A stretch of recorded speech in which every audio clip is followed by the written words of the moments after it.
Hello les voyageurs! De retour d'un voyage en camping-car d'un mois en Irlande, je vous ai partagé mon road trip à travers une vingtaine de vidéos.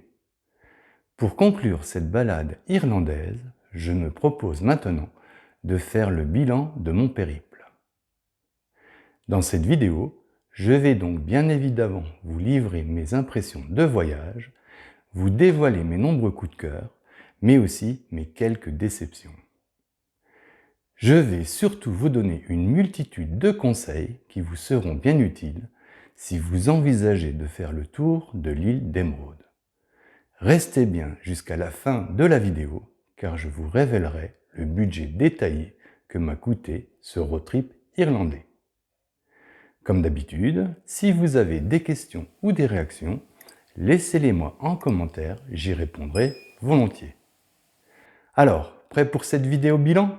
Générique.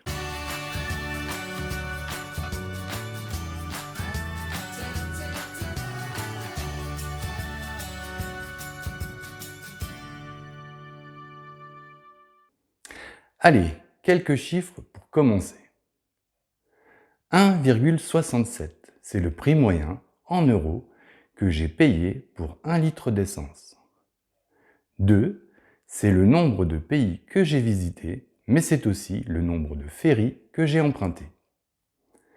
10,95, c'est la moyenne en litres d'essence que j'ai consommé pour faire 100 km. 16, c'est le nombre de pleins d'essence que j'ai fait durant la totalité de mon voyage. 19,7, c'est la température moyenne journalière en degrés Celsius que j'ai eue sur l'ensemble de mon périple. 26, c'est le nombre d'heures de traversée aller-retour que j'ai passé sur les ferries. 32, c'est le nombre de jours que j'ai passé à sillonner l'île d'Émeraude. 37, c'est le nombre de jours total de voyage. 153, c'est le nombre de sites remarquables que j'ai visités. 178, c'est la moyenne kilométrique journalière que j'ai parcourue. 199, c'est le nombre de sites que j'avais prévu de voir. 4519, c'est le nombre de kilomètres que j'ai parcouru sur le sol irlandais. 6596, c'est le nombre total de kilomètres que j'ai parcouru pour faire le tour de l'Irlande depuis ma Lorraine natale. Ce road trip irlandais, je l'ai préparé pendant 1 an. J'ai passé des heures derrière mon ordinateur, à visionner des dizaines de vidéos, à consulter des blogs, à me renseigner sur les endroits à voir et les choses à faire en Irlande, à préparer mon véhicule, bref, à anticiper mon road trip dans ses moindres détails. Pour ceux qui veulent savoir comment je m'y prends pour préparer un voyage, j'ai publié une vidéo spécifique intitulée 8 conseils pour bien préparer un road trip. Alors n'hésitez pas à aller faire un tour sur ma chaîne. En plus des reportages sur les différents pays que j'ai déjà visités, vous y trouverez plein de tutos, d'astuces et de conseils utiles sur le voyage et la van life. Offrant des paysages toujours verts, l'Irlande est surnommée l'île d'Émeraude. Et si ces paysages grandioses sont toujours verts, c'est pas pour rien. C'est parce qu'en Irlande, il pleut souvent. Bref, tout ça pour vous dire que je pense que l'été est la période la plus propice pour espérer découvrir l'Irlande sous le soleil. Mais sachez toutefois qu'en période estivale, une horde de touristes et plus particulièrement de camping-caristes sillonnent l'île. En plus, de fin mai à début septembre, les Irlandais profitent de leur période de congés scolaires et viennent fortement gonfler les effectifs touristiques. Personnellement, j'ai tenté de trouver le meilleur compromis pour profiter au mieux de ce périple en partant du 25 mai au 30 juin. Ce choix m'a permis d'éviter de me retrouver noyé au milieu de la foule estivale, même s'il faut bien l'avouer, les endroits touristiques étaient déjà quand même bien fréquentés. Mais franchement, ça allait. À refaire, je choisirais la même période de voyage. À l'aller, j'ai pris le ferry à Roscoff, en Bretagne, pour débarquer à Cork, dans le sud-ouest de l'Irlande. Au retour, j'ai fait le chemin inverse. Quelques mots concernant les traversées. J'ai voyagé à l'aller et au retour sur des bateaux de la compagnie maritime bretonne Brittany Ferries qui propose 2 départs par semaine. Les 2 traversées se sont faites de nuit. À noter qu'ils font compter entre 12 et 15 heures par traversée, une mini-croisière en quelque sorte. Les bateaux sont propres et très bien équipés. Une multitude de services est proposée à bord. Des restaurants, des bars, des boutiques pour faire du shopping en duty-free et un accès gratuit d'1 heure au Wi-Fi. De manière générale, les tarifs sont plutôt corrects et les prestations de qualité. Le coût de la traversée n'est pas donné par contre. De mémoire, j'ai déboursé en tout et pour tout un peu plus de 1 200 € la traversée aller-retour.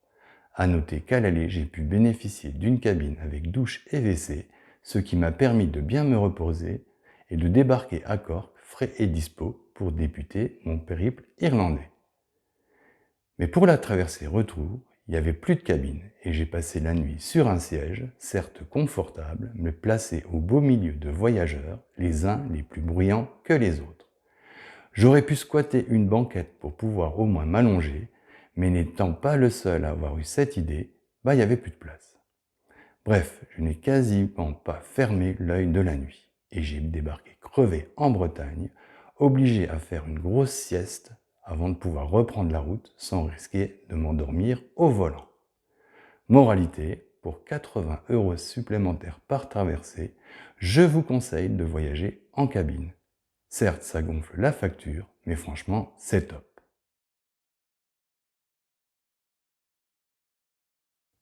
Compte tenu du temps que j'avais devant moi, 1 mois de voyage, c'est plutôt pas mal long, me direz-vous, mais vu la multitude de choses que j'avais envisagé de voir, le temps alloué à ce voyage s'est finalement révélé un peu trop juste. Bref, mon temps de voyage étant malheureusement limité, il m'a fallu faire des choix. Alors, j'ai décidé de ne pas m'attarder à trop visiter les villes pour plutôt prendre le temps de découvrir les grands espaces irlandais et faire un maximum de belles randonnées en pleine nature.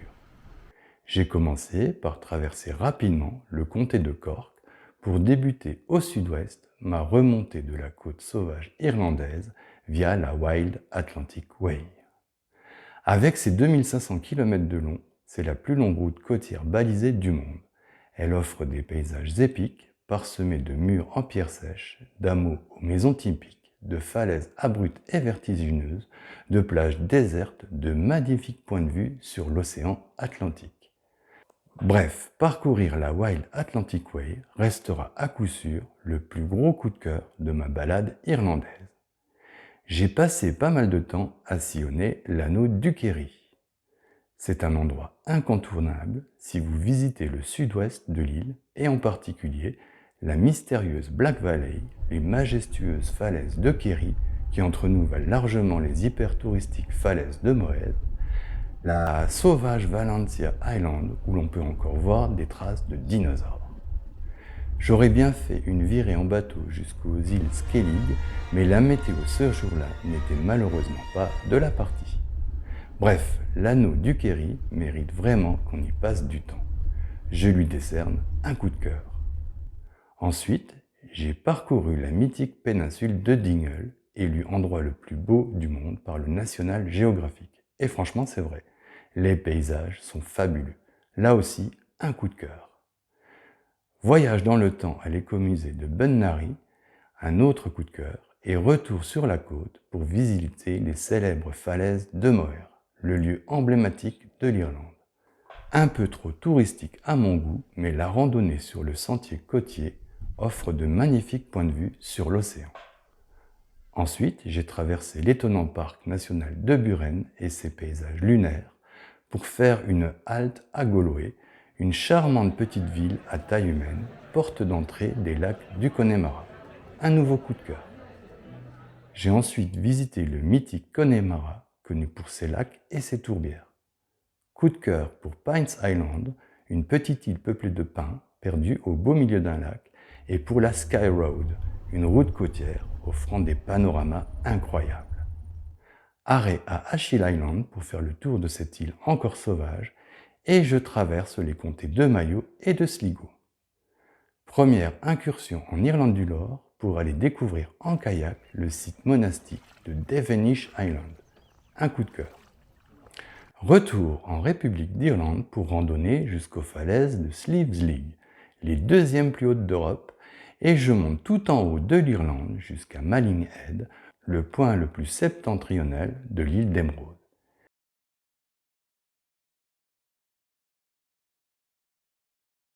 Et puis je passe en Irlande du Nord. Je visite la tristement célèbre ville de Derry, connue pour son Bloody Sunday, un dimanche sanglant lors duquel des manifestants pacifiques ont été abattus par l'armée britannique. Les façades des maisons de la ville sont ornées de fresques murales qui commémorent ce massacre. Ensuite, direction la côte pour aller randonner sur la célèbre chaussée des Géants. Même si l'endroit est hyper touristique, cette curiosité géologique hors norme vaut vraiment le détour. Et un coup de cœur.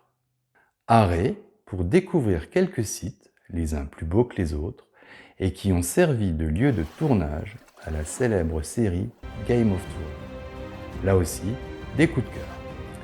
Et puis, je visite Belfast, la capitale nord-irlandaise, avec ses Peace Walls, des murs de la paix couverts de fresques et qui séparent les quartiers catholiques des quartiers protestants. Gros coup de cœur pour l'incroyable musée du Titanic, qui raconte l'histoire du plus célèbre des paquebots qui a coulé après avoir heurté un iceberg. Je pense que c'est le musée le plus passionnant que j'ai vu jusqu'ici. À ne manquer sous aucun prétexte.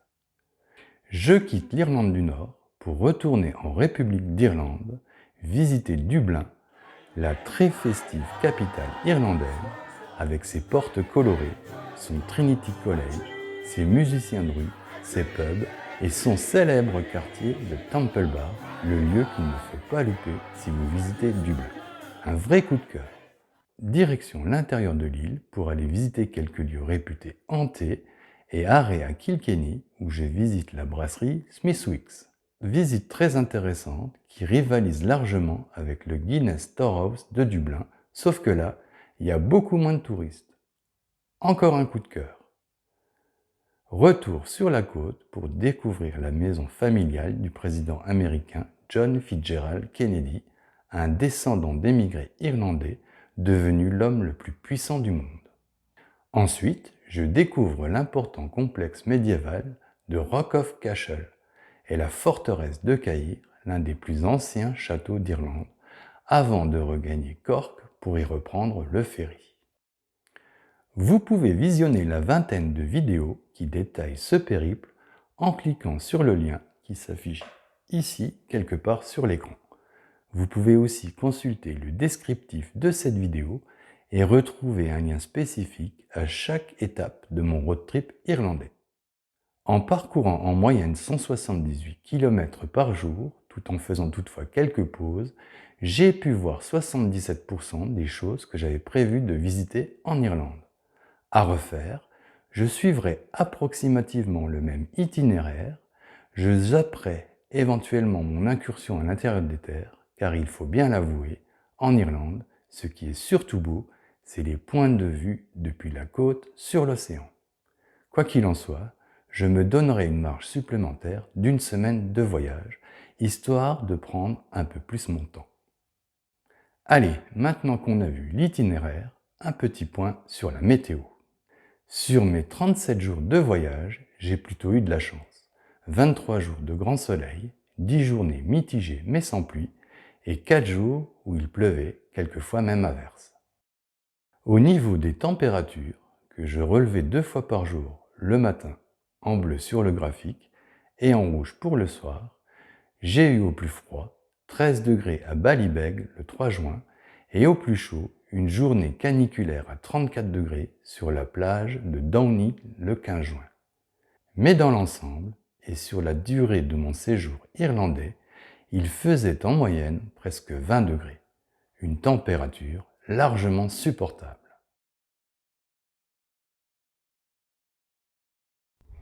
Il faut tout d'abord savoir qu'en République d'Irlande, tout comme en Irlande du Nord, on roule à gauche comme en Angleterre. Mais pas de panique, on s'y fait vite. Généralement, quand il faut s'arrêter ou laisser la priorité, c'est pas compliqué, c'est noté au sol. Donc pas moyen de se tromper. Sur les 4500 km que j'ai parcourus sur le sol irlandais, seulement 2 fois, je me suis retrouvé à contresens après avoir redémarré à un stop. Ah, les habitudes, c'est quelque chose. En plus, la position de conduite volant à gauche de Max, mon compagnon français de voyage à 4 roues, m'a finalement permis de piloter au plus près du bas-côté de la route lors de croisements, dirons-nous, hasardeux.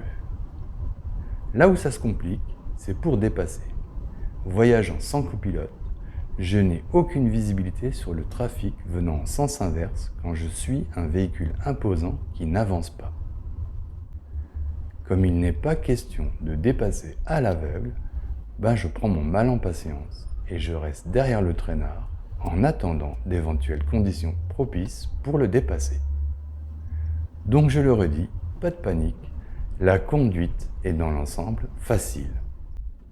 N'hésitez pas à emprunter les petites routes notées R ou L sur votre carte, car même si elles sont souvent très étroites, dépourvues de bas-côté et pas en super état, ce sont ces routes-là qui vous conduisent au plus près des sites fabuleux. Sachez toutefois, si vous les empruntez, qu'il n'est pas rare de devoir frotter un peu la carrosserie de son véhicule contre les branchages des haies qui bordent la route quand on croise un Irlandais déboulant à toute barzingue en sens inverse. Et oui, les Irlandais roulent comme des fous. J'ai rencontré pas mal de camping-cars gros gabarit qui avaient laissé leur rétroviseur dans la manœuvre. Une autre chose un peu pénible sur les routes étroites irlandaises, c'est la présence des yeux de chat, des sortes de catadioptres proéminents disposés à intervalles réguliers au milieu de la chaussée pour indiquer l'axe médian de la route. Alors, si votre véhicule est plus large qu'une Clio, vous aurez beau faire comme vous voulez, il n'y a pas moyen de ne pas rouler dessus. Donc attendez-vous forcément à être bercé par un interminable tatak-tatoum, tatak-tatoum, tatak-tatoum. On se croirait dans un train. Les routes et autoroutes sont gratuites en Irlande, sauf quelques rares exceptions. Sur les 4500 km que j'ai parcourus sur l'île, de mémoire, j'ai payé une fois 3 €. La vitesse sur autoroute est théoriquement fixée à 120 km/h, 100 km/h sur les routes nationales, 80 km/h sur les routes départementales et 50 km/h en ville. En dessous de 3,5 tonnes, les camping-cars ne sont soumis à aucune limitation particulière. Je n'ai que très rarement croisé un véhicule de police et quasiment jamais vu de radar ni de contrôle routier. Sachez qu'en Irlande, dès que vous quittez les grands axes de circulation, vous vous retrouvez rapidement sur des routes secondaires dégradées et étroites. Les utiliser diminue drastiquement votre vitesse de progression et imaginer faire plus de 200 km par jour sur ces routes relève du miracle. Il convient d'en tenir compte lorsque vous établissez votre parcours.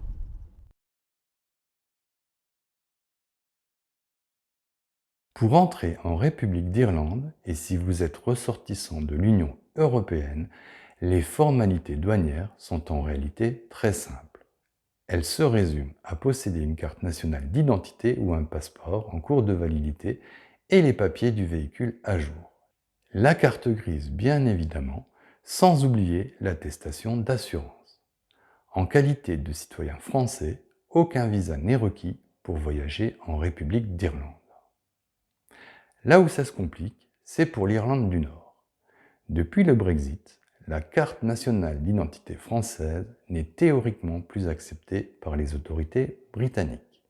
Dans l'absolu, il faudrait donc posséder un passeport. Mais dans les faits, les citoyens de l'Union européenne peuvent se rendre en Irlande du Nord avec une carte d'identité européenne valide s'ils entrent sur le territoire britannique par la frontière terrestre entre la République d'Irlande et l'Irlande du Nord. À noter que dans le cadre d'un séjour touristique ne dépassant pas 6 mois, il est possible d'entrer sur le territoire britannique sans visa. Dans la réalité, il n'y a aucun contrôle d'immigration et la frontière physique terrestre est inexistante. J'y suis passé à plusieurs reprises comme une lettre à la poste. Vous ne vous rendrez compte que vous êtes entré en Irlande du Nord que si tout à coup votre GPS affiche les distances en miles ou que le prix des carburants affichés à la pompe sont en livres sterling.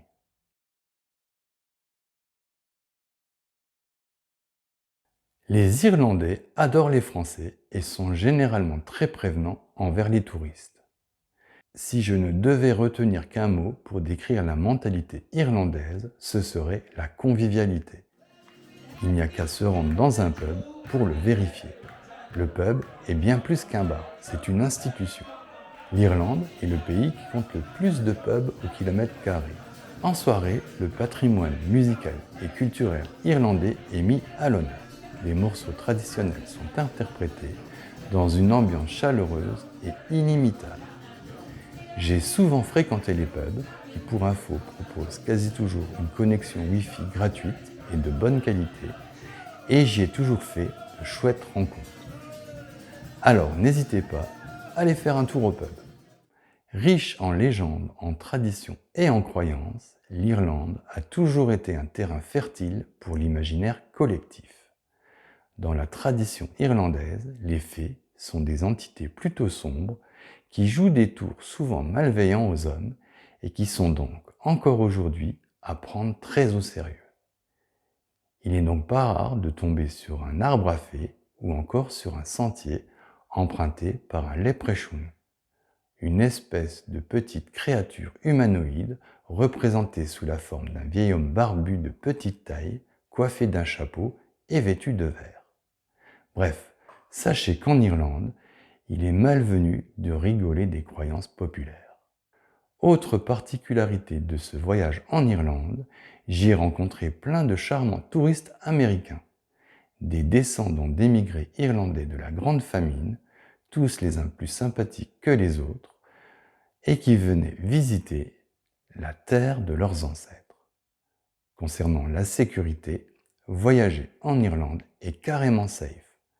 Quand je suis passé en Irlande du Nord, j'avais bien dans un coin de ma tête l'histoire du conflit nord-irlandais qui opposa durant 30 ans les nationalistes catholiques irlandais aux unionistes britanniques protestants, avec son lot d'attentats et d'autres actes de violence qui causèrent la mort de presque 3500 personnes. Et même si encore aujourd'hui les deux communautés ne se mélangent pas et que le récent Brexit a ravivé quelques tensions, je n'ai jamais eu le sentiment d'être en insécurité durant mon périple irlandais, que ce soit aussi bien en ville que perdu en pleine nature. La République d'Irlande est classée 3e pays le plus sûr au monde. Le Royaume-Uni se classe 34e. Pour info, la France se classe en 67e position.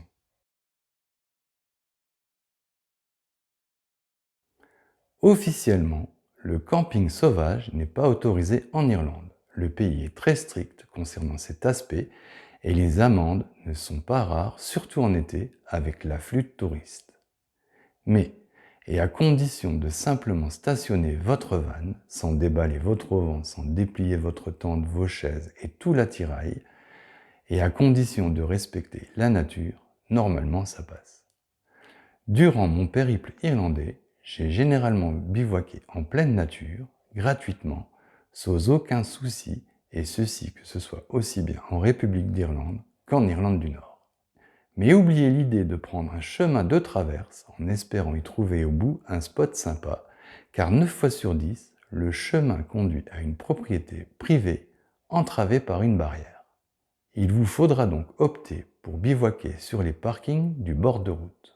Sachez que fin juin, ces derniers étaient déjà bien fréquentés. J'imagine qu'en pleine période estivale, l'île étant envahie par une multitude de camping-cars, trouver une place sympa pour y passer la nuit relève du miracle. Concernant les aires aménagées pour camping-cars, je n'en ai que très rarement vu. Au sujet du peu de camping dans lesquels j'ai fait halte, je peux vous dire que les tarifs étaient relativement corrects, en moyenne et de mémoire, aux alentours de 20 € la nuitée, avec accès gratuit aux sanitaires, mes branchements électriques à payer en sus. Le Wi-Fi y est en général de très mauvaise qualité et il y a peu, voire pas de service de proposé.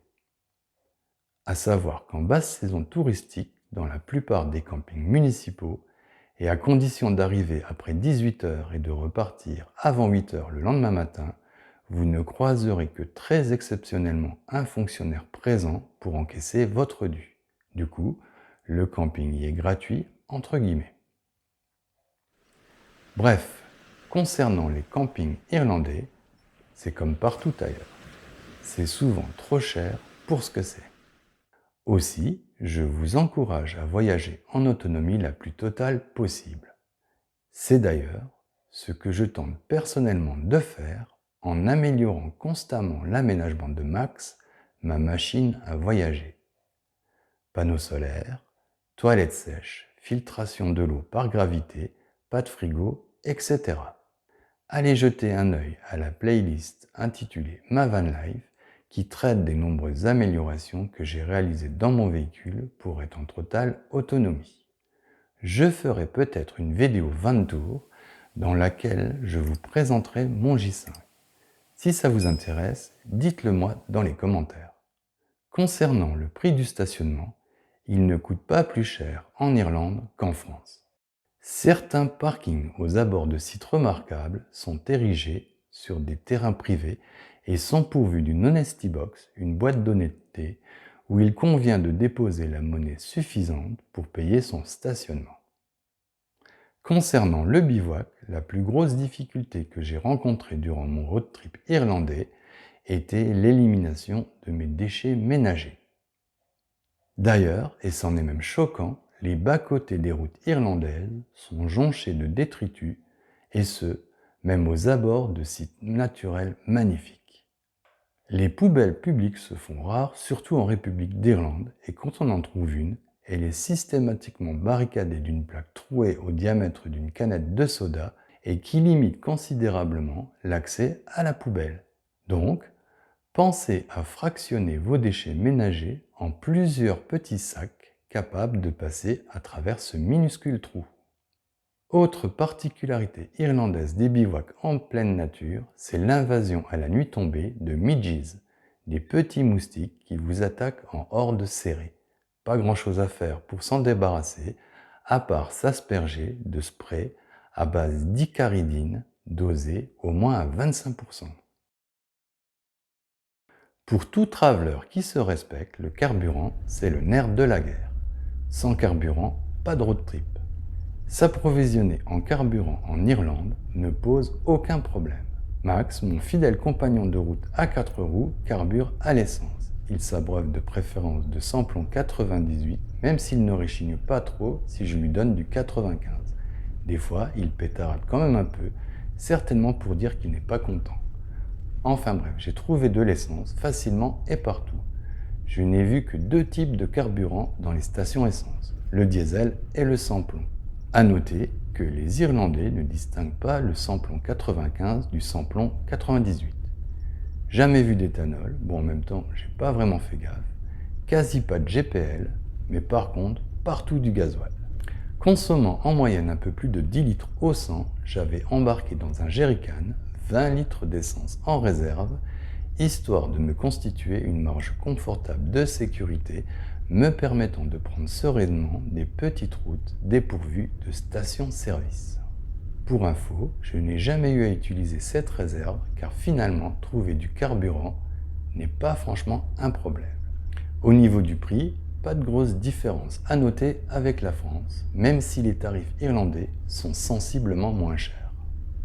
Alors qu'on payait en France, en juin 2023, 1,86 € le litre de samplon 95, en Irlande, et en moyenne sur la durée de mon séjour, j'ai payé le litre d'essence 1,61 €, soit 13% moins cher.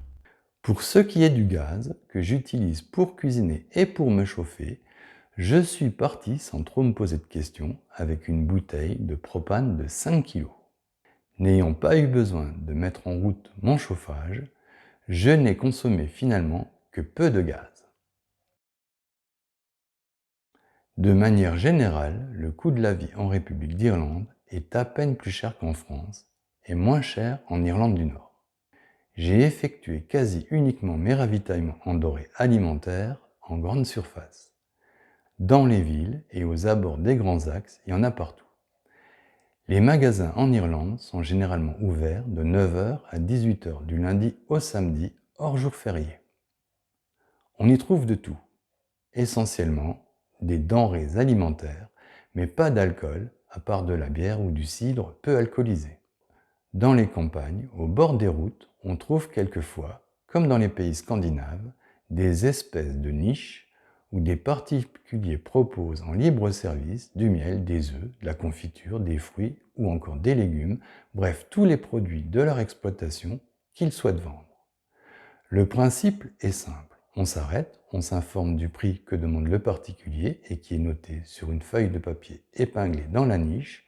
On dépose la somme à payer en argent liquide dans une simple boîte et on repart avec le ou les produits choisis. Facile, rapide et efficace, pas de vol ni de dégradation. Je ne suis allé qu'exceptionnellement au restaurant et j'ai plutôt essentiellement cuisiné dans mon van ou alors mangé le très populaire fish and chips, un poisson pané frit dans une pâte et accompagné de frites. Hormis ce plat typique servi dans tout restaurant rapide qui se respecte, j'ai tout de même pu goûter à quelques spécialités irlandaises, dont en particulier l'Irish stew, un ragoût d'agneau cuisiné à la bière et au beurre, le black pudding, comparable au boudin noir français, le colcannon, une spécialité typique irlandaise faite de patates de choux et de jambon, le tout cuit dans du lait, et d'autres plats dont j'ai oublié le nom.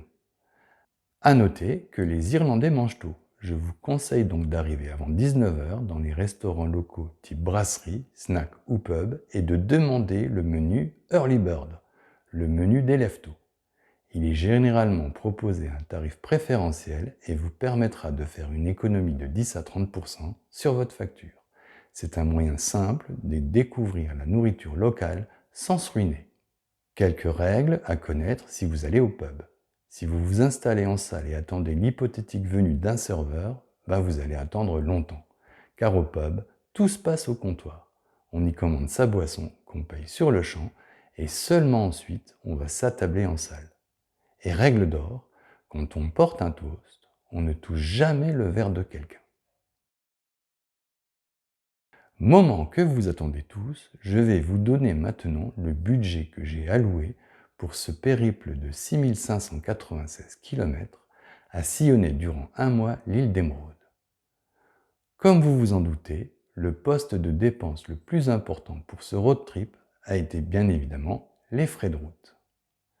D'abord, 16 pleins d'essence pour un montant total de 1145 € auquel il convient d'ajouter 1244 € de frais de traversée en ferry, finalement le plus cher dans l'histoire, et 3 € de péage routier, soit en fait 63% du budget total rien que pour les frais de route. Le deuxième poste de dépense le plus important a été l'alimentation, 433 € d'achat de denrées alimentaires et 303 € de restaurant, soit un montant total de 736 € pour l'alimentation. Pour les droits d'entrée aux 153 sites que j'ai visités, j'ai déboursé 229 €. Les 3 arrêts payants que j'ai faits en camping me sont revenus à 70 €, soit une moyenne de 23 € par nuitée pour une personne seule et un véhicule sans aucun branchement électrique. Les quelques stationnements que j'ai dû payer en Irlande, essentiellement aux abords des grands sites touristiques, m'ont tout de même coûté 22 €. Et pour finir, il convient d'ajouter à cette liste de dépenses 328 € d'achats divers, une catégorie fourre-tout, essentiellement composée d'achats de souvenirs et de cadeaux pour la famille et les amis. Bref, en définitive, ce road trip de 37 jours en Irlande m'aura coûté frais bancaires et commissions de change compris pas moins de 3 777 €, soit un coût de voyage de 102 € par jour. Vu le bilan que je viens de vous dresser, ce road trip d'un mois passé à sillonner les routes irlandaises en camping-car a été pour moi un périple fabuleux qui restera gravé dans ma mémoire parmi les plus beaux voyages que j'ai faits jusqu'à ce jour. Donc, et pour conclure, je ne peux que vous conseiller d'aller visiter la République d'Irlande et l'Irlande du Nord. Si vous avez aimé cette vidéo, merci de la liker, de la commenter et de la partager. Ça fait toujours plaisir. Si vous souhaitez découvrir d'autres de mes road trips ou ma van life, abonnez-vous à ma chaîne et activez la petite cloche pour être prévenu de mes futures publications. Alors, en attendant de vous retrouver pour de nouvelles aventures, n'oubliez pas, le monde appartient à ceux qui le parcourent.